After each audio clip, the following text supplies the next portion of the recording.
السلام علیکم ورحمۃ اللہ وبرکاتہ۔ دوستو، آج کی اس ویڈیو میں ہم جانیں گے پاک بھارت 1965 کی جنگ کے حالات،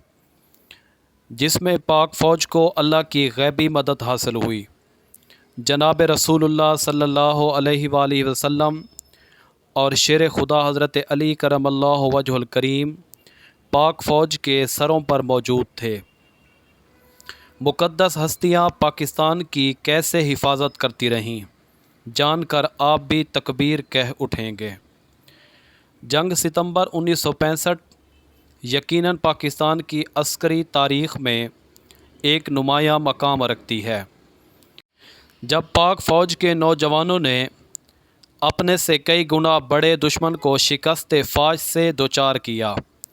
اس جنگ میں پاک فوج کا ہر نوجوان و افسر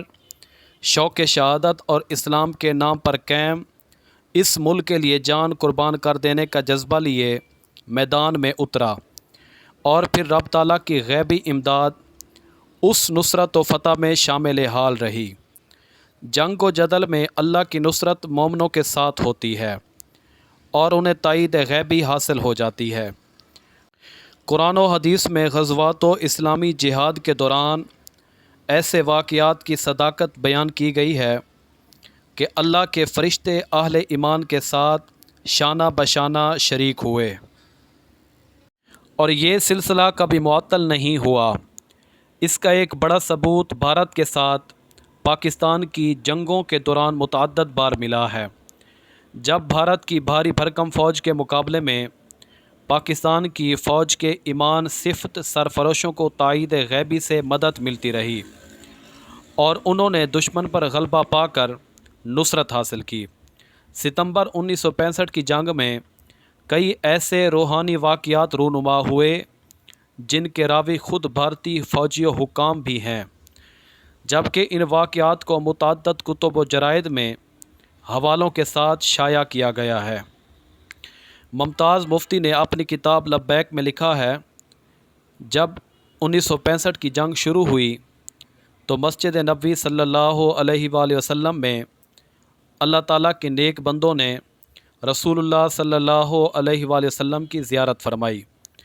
اور دیکھا کہ حضور صلی اللہ علیہ وآلہ وسلم جنگی لباس میں اصحاب بدر کے ساتھ پاکستانی فوج کی مدد کے لیے تشریف لے جا رہے ہیں اور فرما رہے ہیں کہ پاکستان پر حملہ ہوا ہے، ہمیں اس کا دفاع کرنا ہے۔ ایک رپورٹ کے مطابق 1965 کی جنگ میں رونما ہونے والے روحانی واقعات میں پاک فوج کو غیبی مدد ملتی رہی۔ روزنامہ کوہستان میں 10 ستمبر 1965 کے روز لکھا ہے کہ ایک شخص نے حضرت علی کرم اللہ وجہ الکریم کو خواب میں دیکھا کہ وہ مجاہدین میں اسلحہ تقسیم فرما رہے ہیں۔ 7 روزہ قومی دلیر نے 8 ستمبر 1965 کی اشاعت میں لکھا ہے کہ ایک دربار کے ایک مجاور نے کہا، جس رات پاکستان پر حملہ ہوا گنبد کے اندر سے حی علی الجہاد کی آواز سنائی دے رہی تھی۔ 2 فوجیوں کا بیان ہے کہ انہیں بزرگوں پر اعتقاد نہیں تھا، لیکن انہوں نے اپنی آنکھوں سے سیال کوٹ کے محاذ پر ایک بزرگ کو گھوڑے پر سوار ہو کر لڑتے دیکھا۔ ان کی تلوار پر لکھا تھا شیخ عبد القادر جیلانی۔ اس قسم کے متعدد واقعات مشہور ہیں۔ 12 اکتوبر 1965 میں یہ واقعہ بیان کیا کہ پاکستانی افواج نے اللہ اکبر، یا رسول اللہ اور یا علی مدد کے نعرے لگاتے ہوئے بھارتی فوج کو بری طرح شکست دی، جبکہ اس معرکہ میں نبی آخر الزمان صلی اللہ علیہ وآلہ وسلم اور حضرت علی شیر خدا کرم اللہ وجہ الکریم اولیاء کرام کے ساتھ اپنے مجاہدین کے سروں پر موجود تھے۔ جنگ ستمبر کے روحانی واقعات پر محقق ڈاکٹر تصور حسین نے اپنے کالم میں یہ لکھا ہے کہ جنگ کے دوران پاک فوج اور پاکستانیوں نے روحانی امداد کا نظارہ کیا ہی تھا، لیکن بھارتی فوجیوں نے خود اپنی نظروں سے اپنے حملوں کو ناکام ہوتے دیکھا تھا۔ جنگ میں قید ہونے والے بھارتی فوجیوں کا کہنا تھا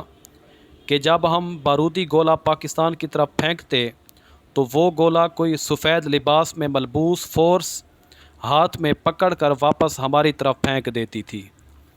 جب تک وہ گولہ اس سفید لباس والے جوانوں کے ہاتھ میں رہتا تو نہ وہ پھٹتا اور نہ ہی کسی قسم کا نقصان کرتا، مگر جیسے ہی وہ جوان واپس ہماری طرف پھینکتے تو وہ فوراً پھٹ بھی جاتا اور ہمارا بہت بڑا نقصان بھی کر جاتا۔ ایسی مخلوق سے ہمارا جانی اور فوجی ساز و سامان کا بہت بڑا نقصان ہوا، جس سے ہماری ہمت ٹوٹ گئی، ہمارے حوصلے پست ہو گئے، ہمارے جوانوں میں خوف، ڈر اور دہشت بیٹھ گئی۔ پاک فوج کی مہارتوں کو پوری دنیا میں تسلیم کیا جاتا ہے، تو اس کی ایک بنیادی وجہ یہ بھی ہے کہ جنگ ستمبر کے بعد عالمی مبصرین نے بھی ان کے اندر غزوہ بدر کے مجاہدوں کے جذبے کو دیکھا تھا، اور ایسی فوج سے جیتنا آسان نہیں۔ اس میں کوئی شک نہیں کہ پاک فوج میں مومنانہ شجاعت اور ایمان بالیقین بدرجہ اتم موجود ہے۔ جن کا بھروسہ رب کی ذات پر پختہ ہو، اللہ انہیں کبھی مایوس نہیں ہونے دیتا، ہمیشہ اور ہر میدان میں کامیابی سے نوازتا ہے۔